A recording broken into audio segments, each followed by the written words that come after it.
Olá, você está assistindo ao programa Café com Direito. O programa que tem o objetivo de levar informação jurídica para você, telespectador. É o único programa que se preocupa em manter você informado com o teu direito, principalmente para incentivar a cidadania. Cidadania não é algo que te dão de presente, não. A gente tem que saber brigar. E brigar em todos os campos. Às vezes eu digo isso e gosto de afirmar. É brigar desde as reuniões de síndico, que é aquele teu espaço ali, as reuniões de bairro, ao teu direito de trabalhador, ao teu direito como consumidor, até os seus próprios direitos de família. É esse exercício que vai te fazer um cidadão. E o programa Café com Direito era para ter feito um programa bem especial ao Dia do Jurista, porque eu acredito que tem um papel assim importantíssimo dentro da concretude mesmo do direito e da justiça. Porque a justiça não tem que estar só no campo da ideia, não. Tem que estar aqui na prática, na exigência, na concretude do dia a dia, do fórum, no dia a dia da tua postura como cidadão.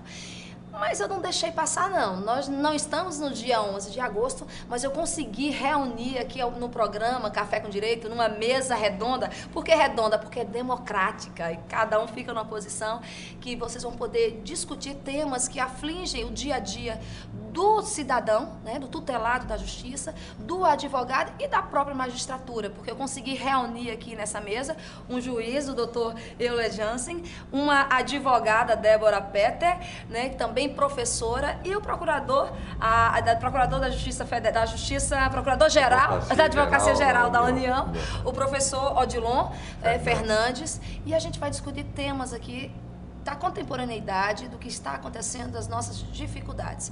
E é um debate, né? Não se preocupem, a gente vai aqui expor e está aberto aqui à discussão. E eu volto a afirmar, o papel seu, telespectador, é esse, é dar um pouco de atenção a essas informações que nós vamos passar aqui, porque vamos falar de assuntos que mexem com o teu dia a dia. Tá? É o que a gente procura fazer de contribuição. E a gente vai começar aqui mesmo com um tema que aflige e que é comum, que você vive questionando. Poxa, eu confio no judiciário, eu quero buscar o judiciário. Mas e a morosidade do judiciário? Até que ponto isso coloca em xeque o meu direito, até que ponto o que me é garantido de forma constitucional, a celeridade do processo é colocada, ser mitigada. E aí eu começo com a professora e advogada Débora Petter. De que forma você posiciona essa questão da morosidade do judiciário?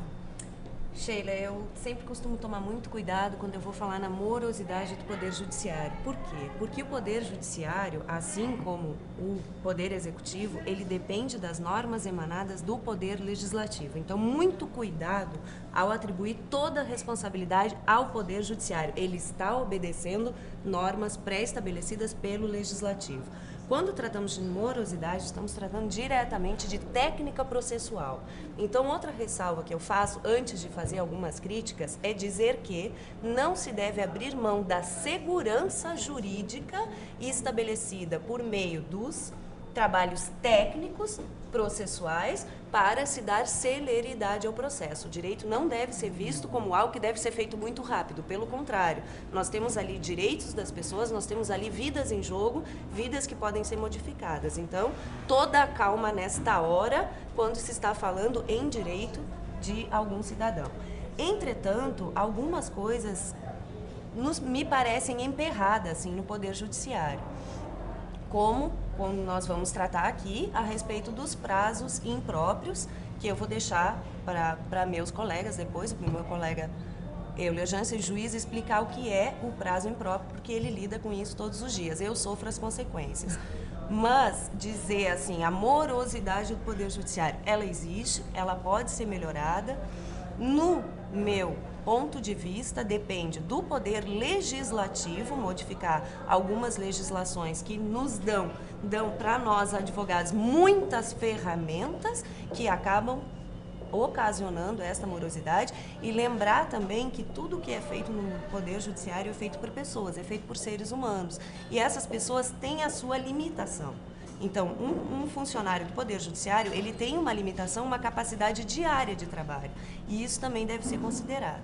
passo a palavra, sim, peço ao meu colega Euler para dizer o que é o prazo impróprio. Bem, aproveitando a deixa, eu de logo afirmo que estou bastante satisfeito, como não poderia deixar de estar no mundo de pessoas esclarecidas, que as dificuldades do judiciário, do famoso judiciário moroso, ele não é plenamente jogado nas mãos dos juízes, como normalmente é feito, são taxados de lentos, a justiça é taxada de lenta, a justiça se referindo especialmente ao judiciário. E vê como o judiciário como também um dos atores do sistema, né? O judiciário como um dos atores desse sistema. A questão do prazo impróprio é bem simples, ele é um prazo que tem esse nome meramente doutrinariamente falando, ou seja, os professores, a doutrina, que escreve os livros, taxou de prazo impróprio aquele prazo que existe, ou seja, o juiz tem 2 dias para dar o seu despacho, tem 5 dias para dar a sua decisão interlocutória, normalmente 10 dias para sentenciar, salvo casos de maior complexidade, onde a permissibilidade de tolerância é maiores, mas muitas vezes esses prazos são extrapolados. Chama-se impróprio por quê? Porque ao contrário dos prazos para advogados, ao contrário dos prazos para as partes, esse prazo impróprio ele não gera maiores penalidades. Muito eventualmente, se for comprovada má-fé, se for comprovada elementos dessa natureza, é que ele pode gerar alguma penalidade administrativa. Então, a ideia do prazo impróprio é essa, mas, de logo, como eu disse, fico feliz por lembrarem que também existe toda uma sistemática recursal que visa dar segurança, que não é reformada, não pode ser cesseada para até mesmo garantia da lei, garantia da Constituição. Existe a boa e velha sistemática recursal, mais velha do que boa, que nós estamos aí como sendo um dos grandes focos das mudanças que muito se fala para o Código de Processo Civil e para o Código de Processo Penal, a limitação ao número de recursos, porque existe, para vocês terem ideia, eu já me deparei em estudos e tudo, 7 recursos, atenção, só no âmbito do STF. E para chegar lá, quantos houveram? Né? Então, eu já vi casos de embargo, de declaração de agravo, de etc., para chegar do RESP, do recurso extraordinário. Né? Perdão, do recurso extraordinário. Então, toda essa sistemática ela tem que ser vista, revista, como disse, na hora de elaborar leis, também somos humanos, né? Os nossos deputados, nossos senadores são humanos, muitas vezes a evolução, muitas vezes uma mudança, por exemplo, será que um prazo de 2 dias, de 5 dias para um juiz é sim, né? Eu digo que é o ideal, eu digo que dá para fazer. Atenção, dá para fazer se tiver uma quantidade de processos que de repente você tinha em 1973, quando cada juiz tinha o quê? 200, 300 processos. Hoje em dia, eu estava conversando ontem com uns amigos, juízes, que eu estou no céu, eu estou somente com 1.800 processos. Então eu estou na tranquilidade, estava dizendo para eles que cheguei já com 5.000 nessa vara que eu estou e consegui reduzir para 1.800. Eu estou tranquilo, zen. É importante. Um ponto que a gente também deixa claro é que a justiça, o direito, também a gente não quer um fast food, não é essa a intenção, a coisa pronta ali, mas o acesso à justiça, ele requer uma celeridade, porque a justiça tardia, ela deixa de ser. E outra coisa, a justiça, ela não pode ser utópica, ela tem que ser buscada, idealizada. Eu brinco muito na questão do direito processual substancial, que havia coisas que deviam ser sucumbidas diante da matéria, do direito a ser alcançado, mas aí já seria outro debate, até porque o meu colega Odilon, ele tem aqui algumas ponderações a serem feitas em relação a esse prazo impróprio. Eu acho que a questão do prazo impróprio, em primeiro lugar, é uma honra estar aqui com o Dr. Euler, com Débora, com Sheila, juristas de escola, pessoas conceituadas e que engrandecem e que me projetam também para esse mundo da celebridade, com certeza, a que eles pertencem.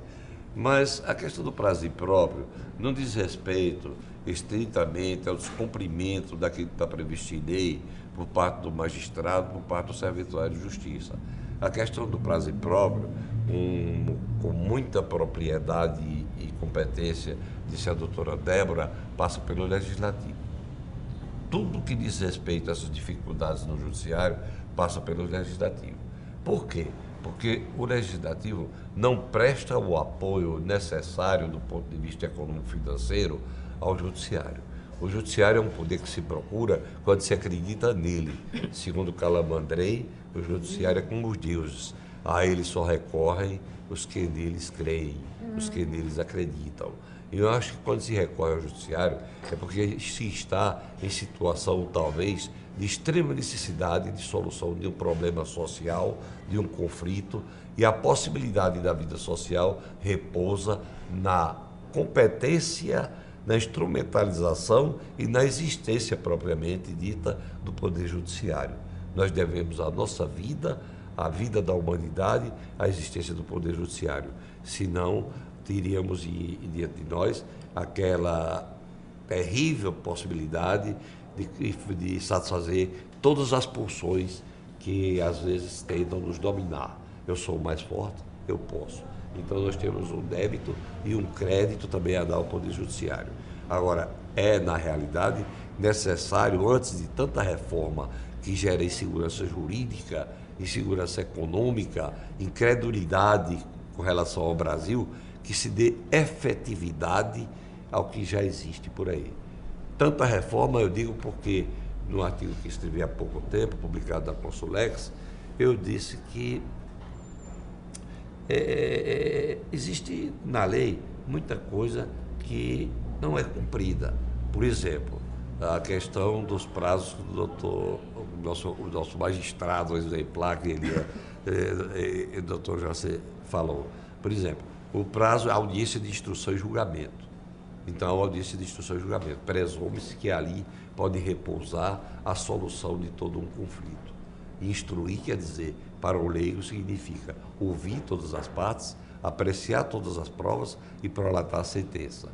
A instrução é feita, às vezes não concluída. A audiência é una. Então, se faz uma audiência, às vezes, e se prorroga para outro dia. A prorrogação, não é a realização de outra audiência.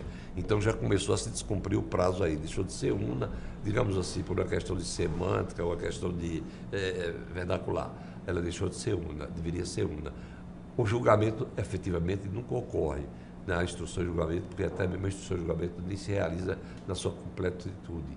Então, o que deveria se fazer? Cumprir, elastecer o prazo. O judiciário não dispõe de recursos econômicos financeiros, humanos, para tanto. Então, vamos dilatar esses prazos e ver o que é possível realizar. Vamos verificar agora, diante do que eu estou dizendo, a existência, há pouco tempo nós comentávamos, de pessoal insuficiente nos cartórios. Os cartórios da Justiça Comum na Paraíba, geralmente tem 2, 3, 4 pessoas. É um problema. A Justiça do Trabalho, por exemplo, a doutora Sheila falava há alguns dias conosco, existe hoje uma certa celeridade. Por quê? Cada secretaria tem 12, 15 funcionários. Cada vara do trabalho tem 2, 3 juízes trabalhando conjuntamente. Um quando sai, o outro fica, e ainda fica outro para execução. Então é preciso se pensar com seriedade. Isso é um problema. Estado, né? O próprio Estado mesmo trabalhar. Nosso Estado, eu digo, a nível de união. A União deveria cuidar disso, entendeu? O problema de acessibilidade, a doutora Sheila falou, repousa também na questão até do acesso à justiça. Eu falava há pouco tempo com a doutora Débora Petter, que tive aqui o exemplo de uma dificuldade de acesso à justiça, porque eu fui multado em R$ 127 pelo ST-Trans. Resolvi entrar com mandato de segurança. Propus o mandato de segurança e pedi assistência judiciária gratuita, porque eu achei um paradoxo, um contrassenso, eu pagar R$ 136 de custas para entrar com um mandato de segurança contra uma multa de R$ 127. A justiça negou e arquivou. Eu vejo isso como uma falta, digamos assim, de observância da primazia da realidade. Deveria efetivamente ser facultada a todas essas pessoas com menos possibilidades do que eu, ou como eu mesmo, a terem acesso à justiça em circunstâncias como estas. Então, nós devemos trabalhar para prestigiar e para acarrear recursos e atender às necessidades do judiciário e exigir a efetividade de tudo quanto existe lei e deixar de pensar em tanta renovação. Eu já vou vivendo com 3 códigos de processo civil, sempre se falando em celeridade ao longo dos meus 60 anos. Doutor Odilon, mas nunca a se gente... resolveu. Eu sou assim, vocês vão perceber, eu sou extremamente otimista com o direito, com a vida e com o direito. Eu consigo ver uma evolução, sim, no nosso direito. E eu olha que eu tenho muito pouco tempo de justiça, de trabalhar com direito, eu já vejo uma grande evolução. E outra coisa, o objetivo do programa Café com Direito é justamente isso. Uma coisa que foi tocada aqui na mesa é que para o cidadão buscar a justiça, ele tem que acreditar. E a instituição judiciária ainda tem uma credibilidade muito grande junto ao cidadão brasileiro. E isso a gente não pode, assim, abrir mão, e a gente tem mais aqui incentivar. Jogar confetes só nos defeitos, isso qualquer um faz, principalmente quem está acomodado e quem está na apatia em relação ao direito. Agora, quem de fato se preocupa e quer ver alguma mudança e acredita nessa mudança, faz isso. Aceita o meu convite e vem discutir direito aqui no nosso programa Café com Direito, que a gente vai dar um intervalo, a gente já volta com essa polêmica e é uma forma da gente comemorar o Dia do Jurista. Já retornamos com o programa Café com Direito aqui diretamente da família Mussini.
Estamos de volta com o programa Café com Direito e o bate-bola daqui está muito interessante, até porque está uma mesa equilibrada, né? Nós trouxemos um representante aqui do Judiciário, nós temos professores, advogados, procuradores e o tema é esse, o objetivo do programa é esse, é incentivar mais a justiça e dizer para você, telespectador, que só tem crescido a confiança no judiciário.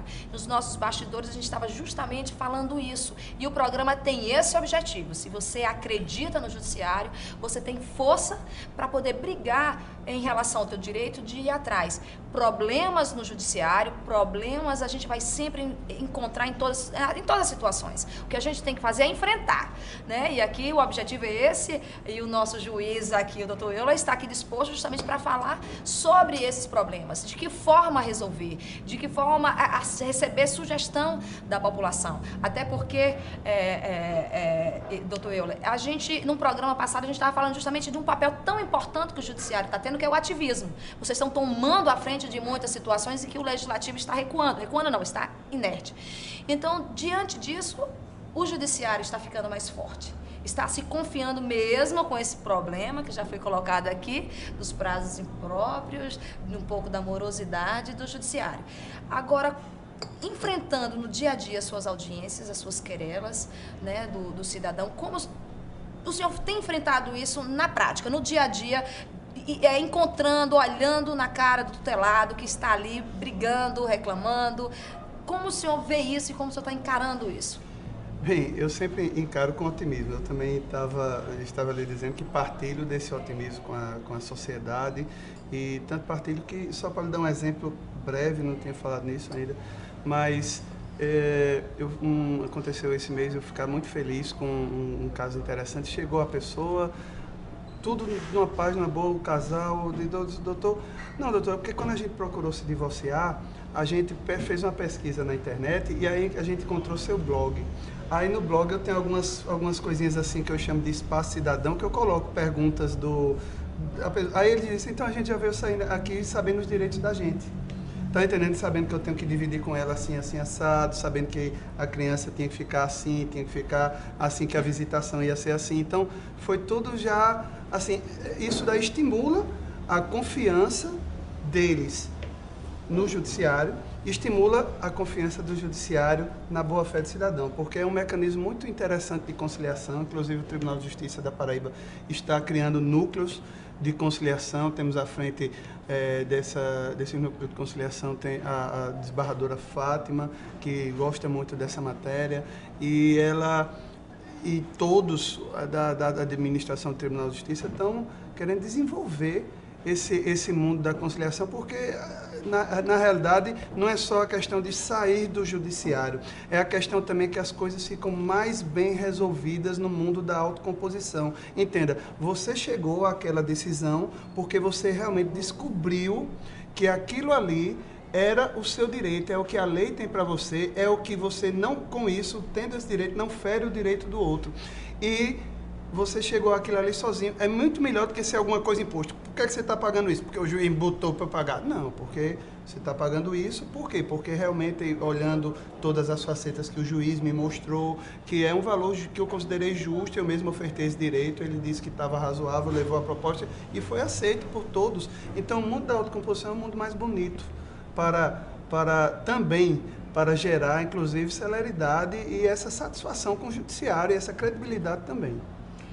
A questão da celeridade, não. A questão da demora.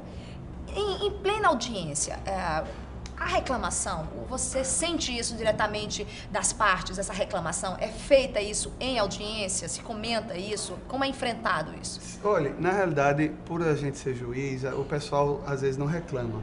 Só que existe uma coisa muito interessante no juiz, que eu acho que todo juiz faz muita audiência, ele tem isso. É uma coisa que eu chamo de feeling, é o sentimento, é aquela coisa que muitas vezes não é dita, mas fica no olhar, fica num franzir de testas. E aí, só para lhe dar um exemplo, eu estava esse mês de agosto com um processo que já ia com 2 anos esse processo. E que processo é? Um processo simples de interdição. E de forma interessante, eu achei estranho, primeiro, o número do processo, porque era num processo de 2009, enquanto que eu já estava fazendo, naquela mesma tarde, muitos processos de 2011, de 2, 3 meses antes. Eu digo, por que demorou tanto esse processo? Aí fui ver. O que é que aconteceu? A gente solicita no processo de interdição um laudo psicológico. A gente oficiou para o Instituto de Psiquiatria Forense e, resultado, esse laudo nunca chegou para a gente.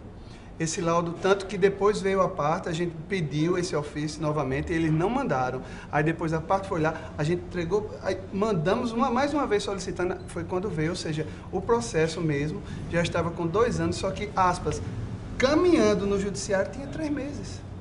De espera no judiciário tinha 3 meses, 1 ano e meio preso na burocracia dos órgãos estatais, atenção, não só o judiciário. Eu particularmente acredito que o Estado é um todo, eu não estou dizendo que com isso devamos fugir da nossa responsabilidade. Pedi minhas desculpas à pessoa, tá certo? Mas também mostrei para ela, a senhora sabe que a senhora quando procurou aqui, foi rápido? Não, pronto, já está aqui. E outra coisa, e ainda teve a tutela antecipada, que ela já estava satisfeita desde 2 dias que chegou o laudo, ou seja, desde que eu tive a prova que a pessoa era realmente mentalmente enferma, que ela não trouxe essa prova logo no início, ela já saiu dali com a pretensão dela pré-satisfeita através desse mecanismo. A doutora Débora estava comentando aqui também nos bastidores que em relação a esse acesso para as pessoas mais carentes, essa busca do judiciário, como é vista, como é colocada, a busca do judiciário na população mais carente, até porque você desenvolve um trabalho juntamente com eles. Sim, eu tenho o privilégio, Sheila, de desenvolver o trabalho como advogada, colaborando com os estagiários de um núcleo de prática da FESP Faculdades. Então, trabalho diretamente com a população carente. E percebo, sim, que existe na população carente um certo receio de ingressar no judiciário, primeiro porque existe muito medo, e a palavra é essa, a palavra é medo, que vai além do receio, do que vão gastar, do que não tem para gastar, tanto com o advogado quanto as custas do processo, que nós sabemos que aqui na Paraíba são bem elevadas. Então, primeiro, informar a população que este receio pode ser superado, esse medo deve ser ultrapassado. Primeiro, porque existe assistência judiciária gratuita, então não vão pagar as custas se comprovadamente hipossuficiente. Segundo, existem advogados que atendem de graça, tanto na Defensoria Pública, pagos pelo Estado, quanto nos núcleos de prática jurídica das universidades, que têm essa autorização da OAB para funcionar não incidindo no crime de concorrência desleal, porque um advogado no seu escritório não pode atender de graça, né? Então, ressaltando ainda esse tema confiança no Poder Judiciário, eu percebo um pouco de receio. Ontem eu tive o privilégio de anunciar uma sentença procedente para uma cliente hipossuficiente. Eu telefonei e disse: o seu divórcio foi concedido, a sentença foi favorável, a senhora está divorciada. E ela disse: mas quem está falando? Eu informei, então, Débora Petter, professora na FESP Faculdades, nós processamos, fizemos o seu processo. Era um divórcio por edital, o marido desaparecido. E ela disse: mas eu nem lembrava mais. Eu disse: sim, mas o judiciário lembra, nós lembramos, e a senhora está divorciada, meus parabéns, pode ir se dirigir à vara e retirar a sua certidão para levar até o cartório. Pode até casar novamente. Então, existe sim esse resgate da confiança do Poder Judiciário, que não depende só do Judiciário, porque nós temos 3 pilares. Nós temos ali o Judiciário, que é o juiz assessorado pelos serventuários, nós temos o Ministério Público, uma instituição respeitadíssima, para quem eu tiro o chapéu, e nós temos os advogados. Então, são 3 cabeças impulsionando esses processos. Nós estamos tratando dos prazos impróprios, esses se aplicam aos juízes e serventuários, por quê? Porque não são afetados pela preclusão e, diante disso, os atos que eles cumprem, ainda que já ultrapassado o prazo, tem validade. Para o advogado, não. Para o advogado, perder o prazo, o que ele praticar depois daquilo não tem mais validade. E isto é uma segurança para o cidadão, ou seja, o seu advogado vai cumprir com o seu prazo, porque ele sabe que para ele um prazo não cumprido é uma cabeça dilacerada, então isto vai ser cumprido. Assim, passo. Então, gostaria muito de ouvir o professor Odilon falar a respeito das alternativas a respeito para o prazo impróprio, para a confiança no Poder Judiciário. Ou então para a gente poder exigir mais um pouquinho do próprio juiz nessa questão do cumprimento de prazo, como acontece, por exemplo, não que tenha uma penalidade, mas na Justiça do Trabalho, por exemplo, que eu atuo de vez em quando, acontece isso. Você termina a audiência, ele diz: a sentença daqui a 10 dias será publicada. Uau, eu fiquei impressionado, porque eu não tinha visto. Eu estava acostumada a advogar na área tributária, estava ali penando na justiça comum. Quando ele disse isso, eu olhei, fiquei tão surpresa, fiquei feliz. Eu digo: olha, isso é muito bacana, tem essa celeridade e essa necessidade. E é algo, assim, é uma justiça especializada, só trata exatamente daquele tema, o que é diferente, né, do nosso TJ. Mas é isso, o nosso colega Odilon aqui, o doutor Odilon, que já fez questão de dizer que já vem de algumas décadas de judiciário, pode nos dar sugestões até mais interessantes nessa questão do nosso TJ. Como eu disse antes, desde que eu me formei, se fala em reforma processual, em deficiência de lei, em insuficiência de legislação, excesso de recurso, é uma coisa estereotipada. Em 42 anos de atividade profissional, sempre se faz a mesma coisa quando se pretende resolver alguns problemas no âmbito do judiciário, no âmbito do Estado. Mas eu acho que uma das soluções para essa questão da celeridade repousaria nessa medida apontada por doutora Sheila, adotada na Justiça do Trabalho. Vamos instrumentalizar o judiciário comum. O judiciário federal também, que peca muito mais do que a justiça comum. A Justiça Federal trabalha com demandas que, na sua maioria, na sua quase que totalidade, em torno de 70%, envolvem a União. A União é uma das maiores obstruções do judiciário no âmbito do nosso país.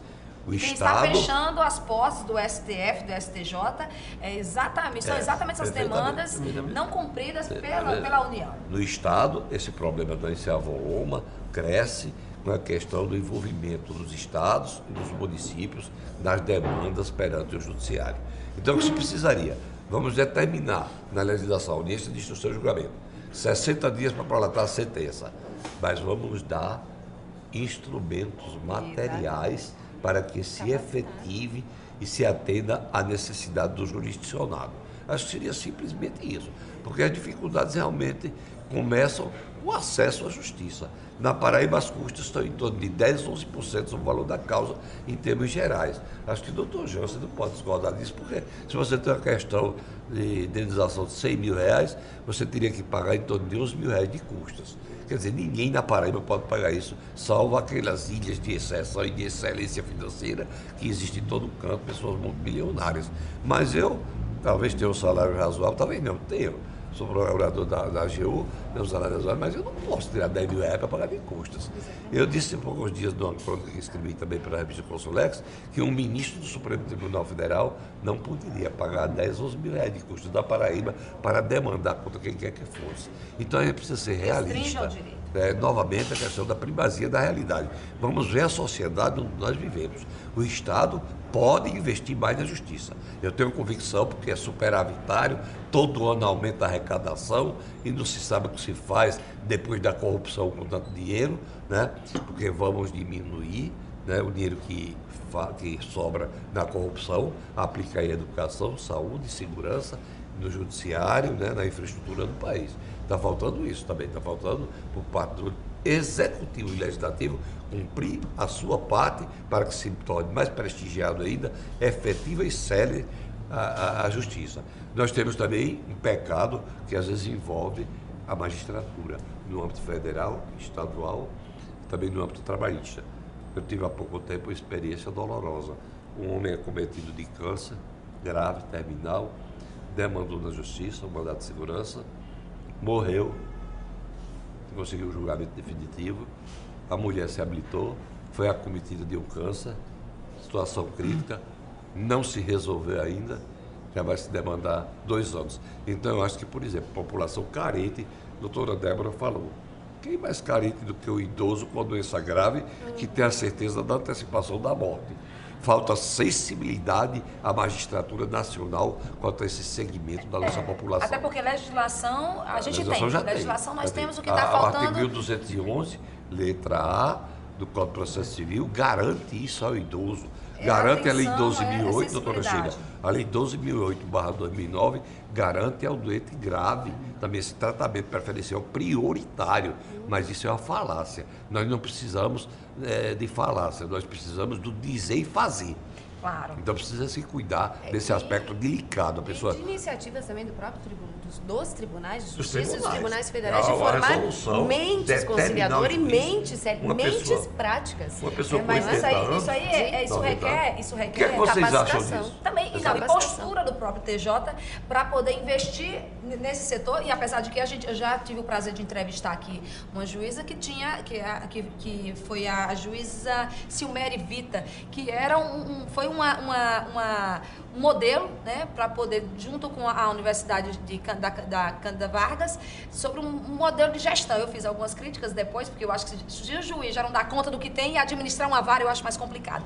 Mas, gente, infelizmente... mas infelizmente o programa Café com Direito vai ter que encerrar pelo menos essa semana, mas essa discussão vai continuar na próxima semana com essa mesma equipe, que eu agradeço. E a gente aqui aproveita até um bolinho, a gente já comeu comemoração ao Dia do Jurista, que a gente estamos fazendo esse programa com essa intenção, mas você que gostou desse tema, continue assistindo o programa Café com Direito, porque para a semana que vem vai estar essa mesma equipe aqui trabalhando e agora com temas muito mais interessantes, mas sempre otimistas, sempre tentando apresentar. Vamos continuar levantando aqui as polêmicas, elas serão levantadas e a gente vai debater, mas a gente deixa isso para a próxima semana. Eu agradeço a participação de todos vocês. Na próxima semana, o programa Café com Direito aqui, fazendo esse bate-papo aqui no restaurante Família Mussini, retorna na próxima semana com mais temas polêmicos em comemoração ao Dia do Jurista. Até a próxima semana.